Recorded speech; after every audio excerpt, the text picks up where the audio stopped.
शास्त्रों में एक बात कही, मातृदेवो भव, पितृदेवो भव, आचार्य देवो भव, कहा है ना। अब यहां पर मां को भगवान मानो, पिताजी को भगवान मानो, गुरु को ईश्वर मानो, ईश्वर तुल्य मानो, आदि आदि कहा गया। हमारी माताएं कहती है पति हाथ परमेश्वर मानो।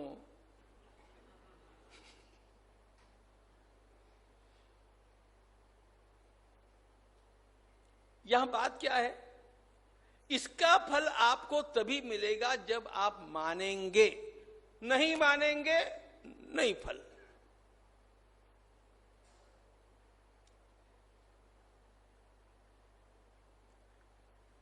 पति में जीव बुद्धि रख करके पति की सेवा करना एक बात है, और पति में ईश्वर बुद्धि रख करके पति की सेवा करना दूसरी बात है।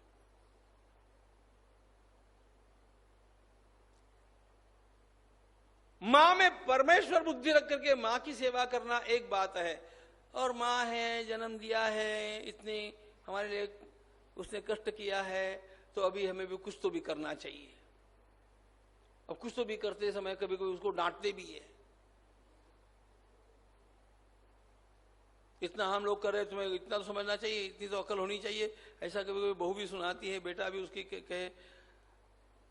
इस सेवा का कोई आध्यात्मिक मूल्य नहीं है, टू बी वेरी फ्रैंक।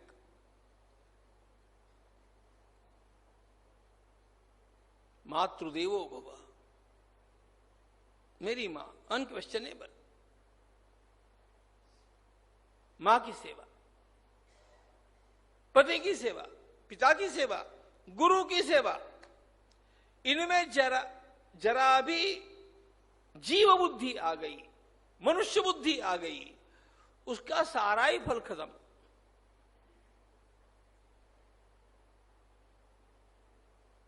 गुरु के वाक्य का ग्रहण ईश्वर वाक्य के रूप में किया जाए तो शिष्य की आराधना पूरी है।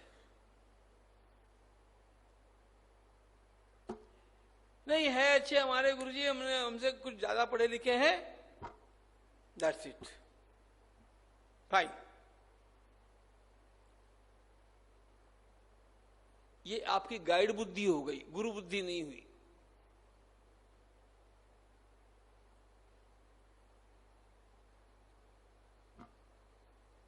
ध्यान रखना, अध्यात्म की दृष्टि से ही बोलना हो तो गुरु तारते ही नहीं है, गुरु भाव ही तारता है।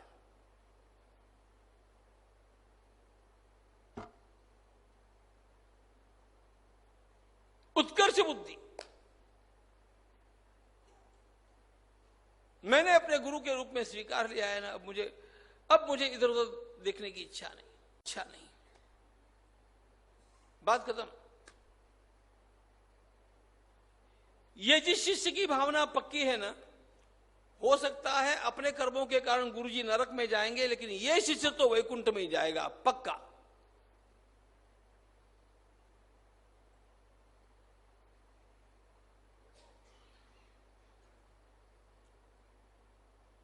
क्योंकि इस प्रकार की भावना रखने पर गुरु उद्धार नहीं करते हैं, लेकिन गुरु में परमात्मा देखने की वेदों की आज्ञा का आपने पालन किया, इसलिए वेदों के प्रणेता साक्षात भगवान आपके उद्धार के लिए आते हैं।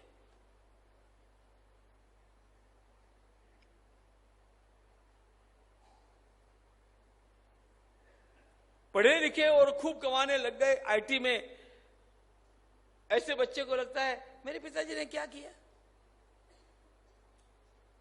हमने देखो 5 साल में कितना कर लिया।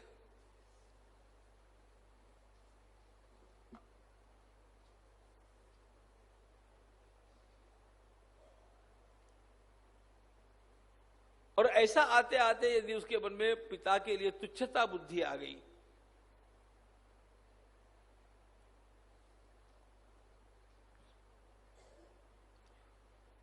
व्यवहार की दृष्टि से उसको जो मिलना है मिलेगा, अध्यात्म प्रसाद नाम की जो वस्तु है ये उसको नहीं प्राप्त हो सकती, उसकी आध्यात्मिक उन्नति, उसकी चित्त शुद्धि हो नहीं सकती।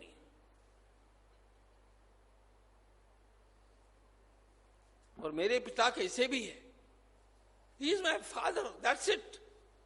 भगवान श्री राम का जीवन ऐसा है, ध्यान रखना।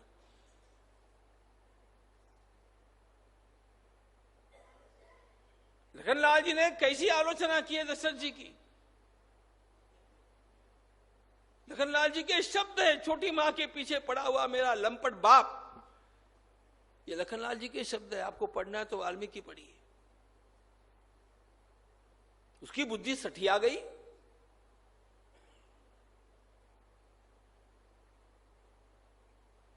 भगवान श्री राम के नेत्रों में आंसू आ गए, इन शब्दों को सुनकर के आंसू आ गए।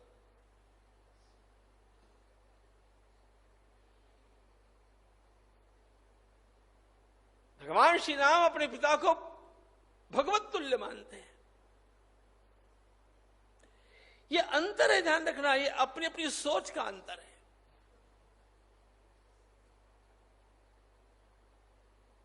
इसीलिए श्री राम है, लक्ष्मण आखिर लक्ष्मण है। हमारी बुद्धि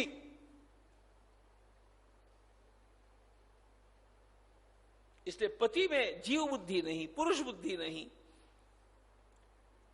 माता पिता में जीव बुद्धि नहीं, गुरु में जीव बुद्धि नहीं। आपको जो बुद्धि रखनी है रखो। मूल मुद्दा यहां पर यह है कि यदि वास्तव में परमात्मा कृपा की प्राप्ति आप इनकी सेवा करके चाहते हैं तो सबसे अच्छा, सबसे आवश्यक बात यह है कि हमारी वहां पर ईश्वर बुद्धि हो जाए।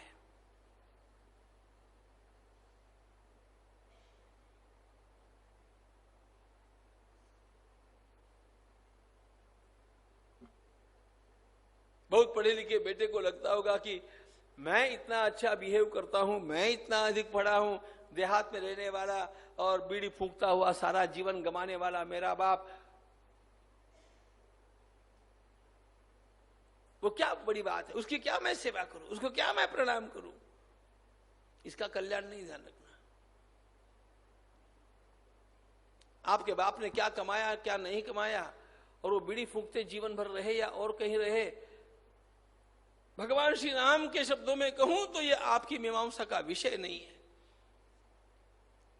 व्यवहार के धरातल पर आप उनके साथ जो चर्चा करनी है कर लो, लेकिन व्यवहार की बात पूरी होने के पश्चात आप मेरे पिताजी है कहकर के साष्टांग प्रणाम ही करो, इसमें आपका कल्याण है। यह उत्कर्ष बुद्धि।